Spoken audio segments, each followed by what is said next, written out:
జై శ్రీ షిరిడీనాథ సాయి దేవా ప్రభో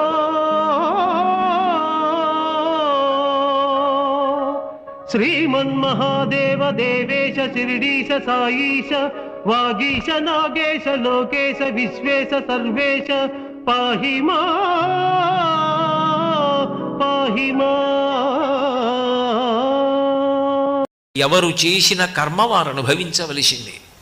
ఆ చేసిన పాపపుణ్యములను ఈ జన్మలో అనుభవించడానికి కొన్నిటిని ఈశ్వరుడు మనకి వ్రాసి పెట్టి ఉంచుతాడు. ఎప్పుడు ఏదొస్తోందో ఎవరికి తెలుసు? ఏ కష్టం వస్తోందో తెలియదు, ఏ సుఖం వస్తోందో తెలియదు. సుఖం వస్తే భరిస్తాం, కష్టం వస్తే భరించలేం. ఏది మన ప్రయత్నం చేత గట్టెక్కలేమో దానిని ఆపద అంటారు.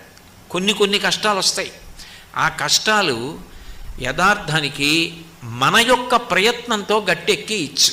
అంటే అవి కొంత కష్టపెట్టి తొలగిపోతాయి.